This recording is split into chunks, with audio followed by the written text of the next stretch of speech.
Ciao Raga! Musta naga? Welcome sa inyong lahat. I am Chad and I will be your guide. May tatanong ako sa iyo. Ikaw ga ay kasama din doon sa mga nagtataka at hindi malinaw kung bakit ang kanilang natanggap na pagamento para sa Asenyo Unico ng buwan ng April ay mas mababa kumpara sa mga dating mga pagamenti?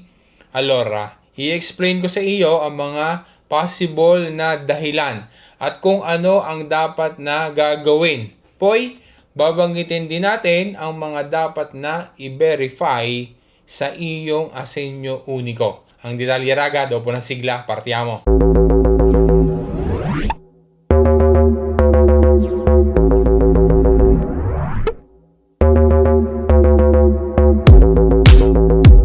Noong isang araw ay nag-post ako sa aking Facebook page about sa akredito ng pagamento ng Asenyo Unico para sa buwan ng April 2026. Madami ang mga nag-comment at naguguluhan sila kung bakit ang natanggap nila ay mas mababa o sobrang mababa kumpara doon sa mga nakalipas na mga buwan.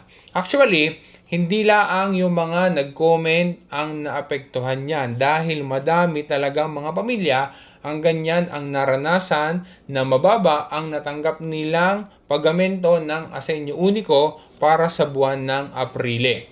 Ang schedule na ibinigay ni IMPS para sa pagamento ng Asenyo Unico ngayong April 2026 ay April 20 at saka April 21. Ang schedule na iyan ay para doon sa mga pamilya na dati nang nakakatanggap ng Asenyo Unico at walang modifike o variasyoni sa kanilang demanda.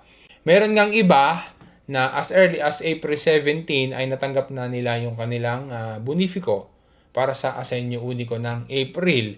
Pero yung mga bago pala ang nag-apply o kaya naman ay yung iba na mayroong variasyoni sa kanilang demanda, previsto na sa April 27 pa ang payment. Pero kung ikaw ay kasama doon sa natanggap na ang payment para sa buwan ng April, anong nangyari at naging mas mababa ang iyong natanggap kahit na mayroon ka namang easy at nagawa iyan until February 28, 2026. Nagkaroon ka naman ng easy until February 28, 2026 pero despite niyan ay naging mas mababa pa rin ang natanggap mo na payment para sa buwan ng April.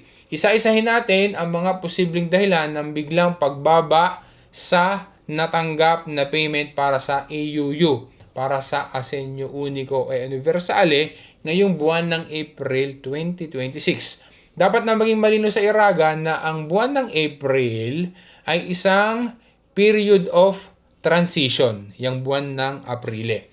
Sa buwan ng April, ina-update ni IMPS ang mga importe na ang basihan ay ang bagong ISE.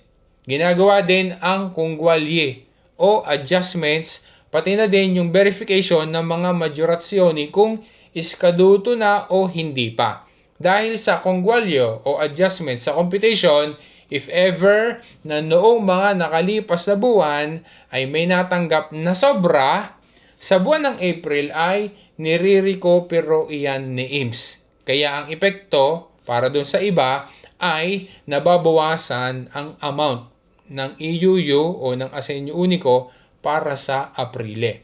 Isa pang important factor ay ang ISE. Kapag hindi nakapagpagawa o hindi nagkaroon ng bagong ISE 2026 until February 28, 2026, automatic na minimum amount ang matatanggap. Pero maaaring ma-recupero yung mga arretrati o previous payments, kailangan na magkaroon ng ISE 2026 on or before June 30, 2026. Posible ding dahilan ng pagbaba ay natapos na o hindi na entitled sa ibang mga majorasyoni. Kagaya ng baka dati ay parehas na magulang ang mayroong redito pero ngayon ay iisa na lang na magulang.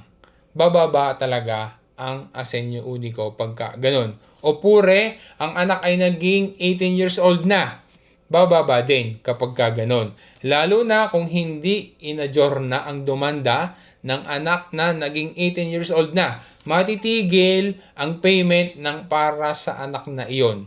Kaya dapat na i-modify o i-adyorna ang demanda kapag ka naging 18 years old na ang anak.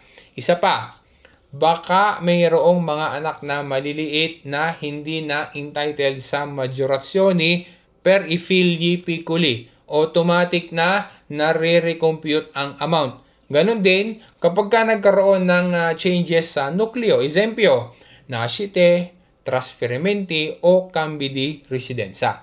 At ang pinaka-posibleng dahilan ay areraga. Dahil sa posibleng technical error ni IMPS.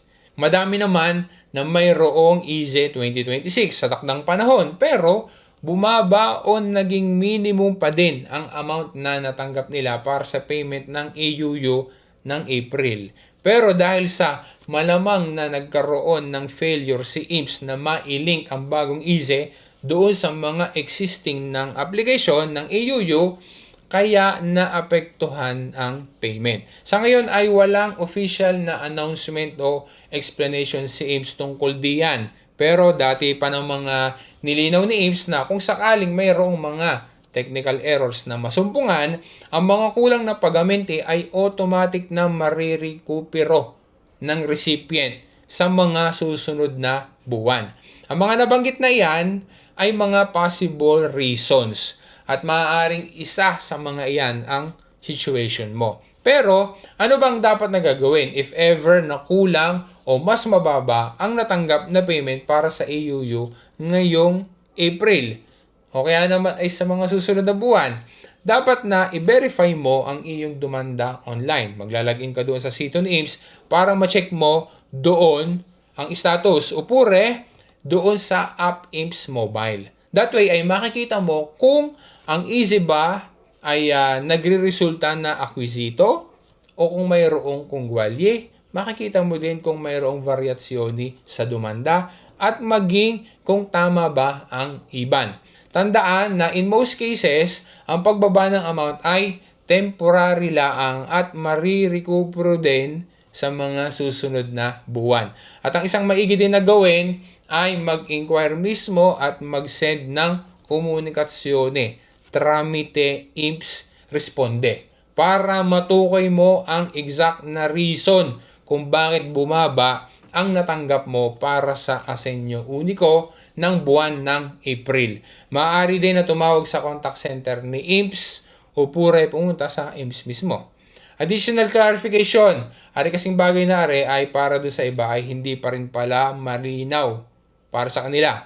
Kapag ka ang permesso di soggiorno ay iskaduto, nasususpeza o natitigil ang pagtanggap ng payment para sa Asenyo Unico. Kailangan na once na makuha yung bagong retiro na permesso di soggiorno, isend agad iyan online kay IMPS para mag-recommend siya ang pagtanggap ng payment para sa Asenyo Unico.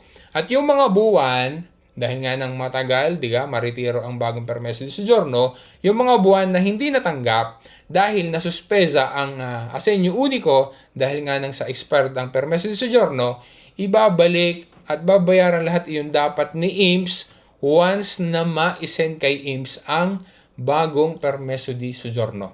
Yun talaga, sana naging malinaw sa iyo, nasagot yung mga katanungan kung bakit bumaba yung pagtanggap ng payment para sa Asenyo Unico ngayong Aprile. Sana inalaman mo rin kung ano ang iyong gagawin at saka nalaman mo rin kung ano ang iyong aasahan.